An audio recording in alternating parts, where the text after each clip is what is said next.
Matrix representations allow us to play the linear algebra game on groups. Last time we discovered a web of representations for the group C4, the rotations of the square. This is getting a bit unwieldy, so today we want to find some kind of hidden structure that would allow us to organize all these matrices in a more sensible way. If you look at all the possible chemicals and how they can be transformed into each other, you see a complete mess. But underneath that mess is the periodic table, which reduces all molecules to a much smaller set of elements. In this video we will find the basic elements from which all of the diverse representations for a group can easily be constructed. We go hunting for low-dimensional representations that serve as building blocks for all the higher-dimensional ones. This is a pretty advanced topic, so it's totally normal if some details in this video aren't immediately clear. As always, feel free to ask questions in the comments. We often get really clever and deep questions, and we try to answer them whenever we can. We love it when you challenge us, so don't be shy. C4 is too big to serve as a first example. Let's start with C2, the cyclic group with only 2 elements. You can think of it as addition modulo 2, which basically tells us whether a sum is odd or even. You can also think of it as the rotations of a rectangle. The most natural way to map these 2 group elements to matrices is once again to use the geometry of rotations. The first matrix is the identity matrix, and the second is a rotation by 180 degrees. No surprises there. But the more interesting representation for us today is the regular one. Remember that every finite group is really a group of permutations. The identity matrix performs the lazy permutation that leaves everything in place. The other matrix swaps the x and y components of a vector around. The reason we should think of permutations instead of geometry is that any group can be represented with permutation matrices. Now, here is one of the key observations we will make in this video. Whenever you have a permutation matrix, you can always easily find one of its eigenvectors. Just make a vector that contains only 1s, or only 2s, or -5s, it doesn't matter. As long as all of the entries in the vector are the same non-zero number, this is an eigenvector for the permutation. Can you see why? Think about it for a moment. What happens when the permutation matrix acts on this vector? It permutes the entries, but since they are all identical, nothing happens. The vector stays the same, so it gets scaled by a factor of 1. This means that it's an eigenvector with eigenvalue 1. What does this look like geometrically? The permutation flips the x and y components, so it reflects over a 45-degree line. The vectors on that reflection line stay in place, and those are exactly the ones that have equal x and y components, like the vector with all 1s or all 2s. You can also easily see the second eigenline here. It has an angle of -45 degrees. These vectors get flipped over, so they have an eigenvalue of -1. So far, this is just an ordinary eigendecomposition. It allows us to turn the permutation matrix into a diagonal one. But this is only one of the matrices in our representation. We also have the identity matrix. It leaves all vectors in the same place. And that's great because it means that the 2 eigenvectors for the 45-degree flip permutation matrix are also eigenvectors for the identity matrix. We have found a basis in which both of our matrices become diagonal. This is the central discovery at the core of everything else in the video. Remember the goal of an eigendecomposition. it decouples the dimensions of your vector space so that they become independent of each other. Each eigenline is a self-contained, one-dimensional subspace. There is no interaction between these subspaces. This is exactly what a diagonal matrix tells us. Because there are no off-diagonal elements, there are no interactions between the two coordinate axes of the eigenbasis. And so we have managed to decompose our matrix representation into two smaller ones, just like we set out to do. I want to stress that this result brings two domains of math together. We're using one of the typical workhorses from linear algebra, the eigendecomposition, to pull a representation of a group apart into lower dimensional pieces. Here's what those pieces look like. The vectors on the 45-degree line, whose x and y components are equal, are simply left in place by both matrices. As far as this line is concerned, the representation behaves like the trivial one. If you ask these vectors how they experience the transformation, they will tell you that both matrices leave them alone. They both act with an eigenvalue of 1. That's exactly what the trivial representation does. The vectors on the other line, however, have a different experience. The identity matrix keeps them in place, but the other matrix flips them around. The matrices both have the same eigenvectors, but this time they no longer have the same eigenvalues. One of them scales the vectors by 1 and the other by -1. Do you recognize that behavior? Think back to the simple representations we talked about in the previous video. Which of those maps some matrices to 1 and others to -1? The answer is the sign representation. So if you ask these vectors what is happening to them, they will tell you that they are experiencing the sign representation. Geometrically, the two eigenlines both go through the origin, so each of them is a self-contained, one-dimensional vector space.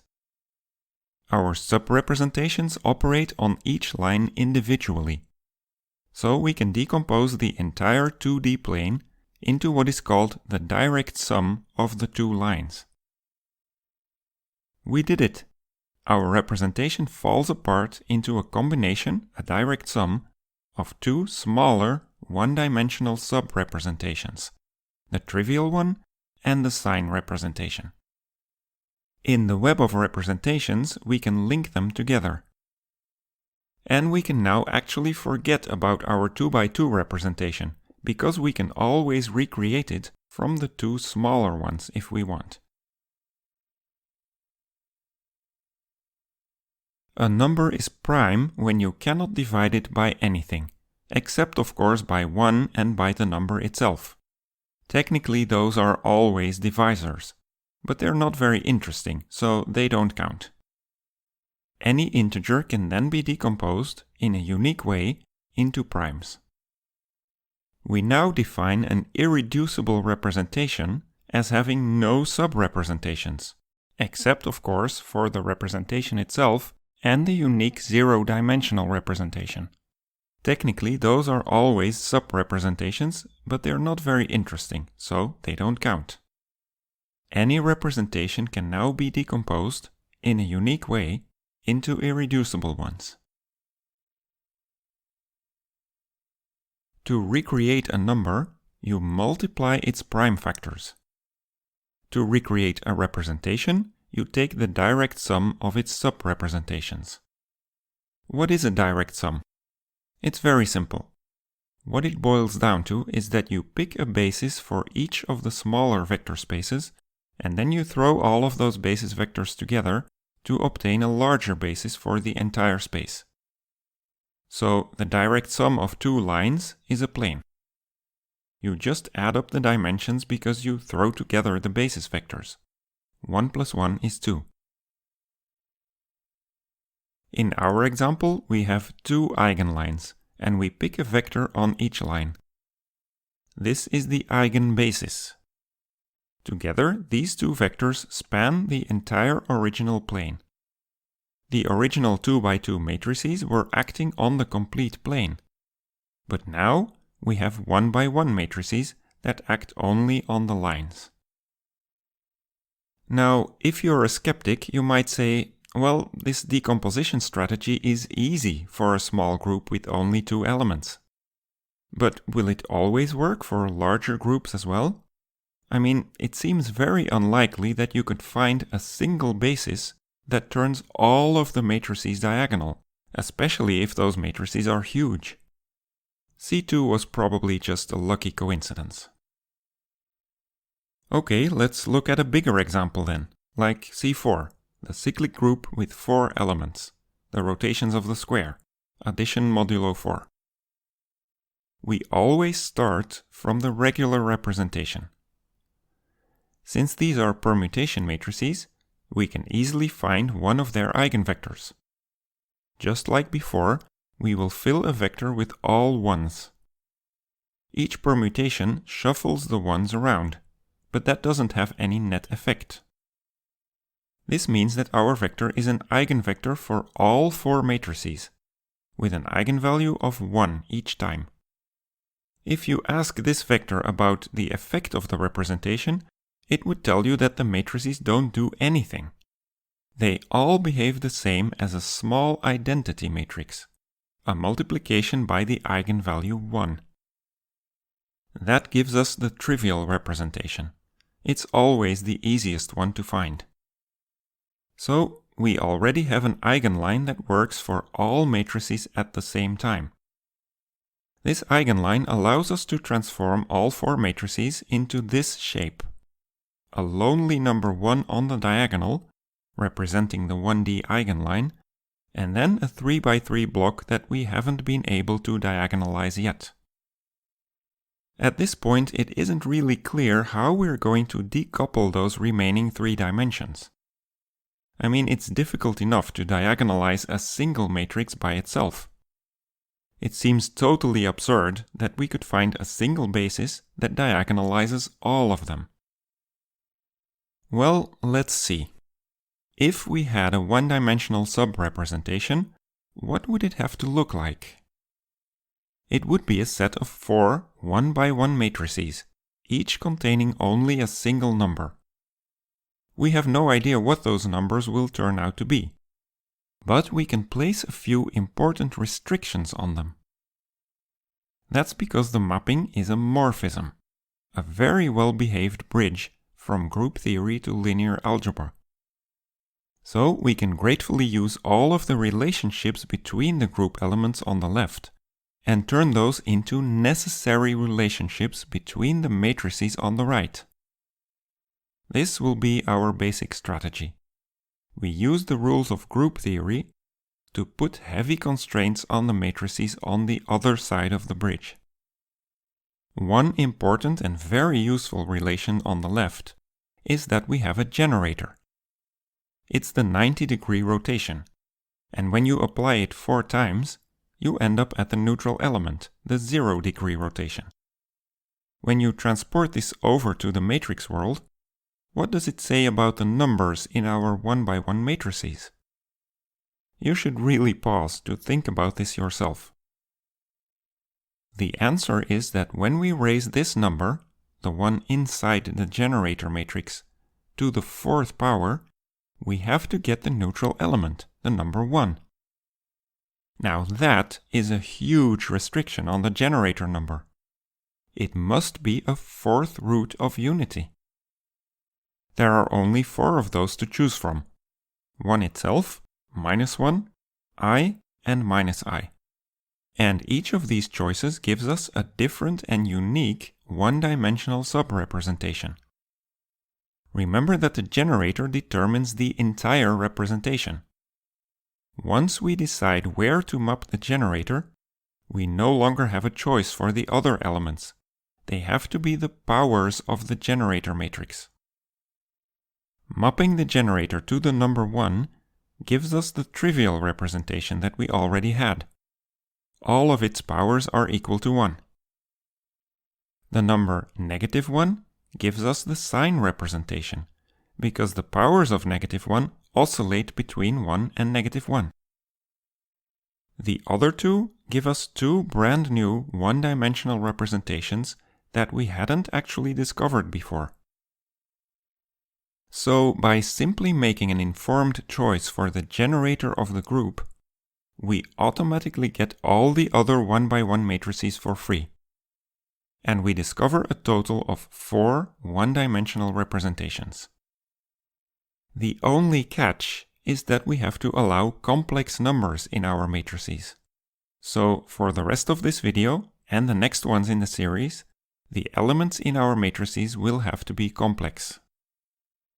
I don't know about you, but to me, this result is totally amazing for many reasons.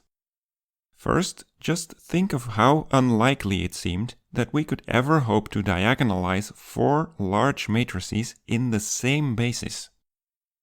And yet, it turned out to be pretty easy actually.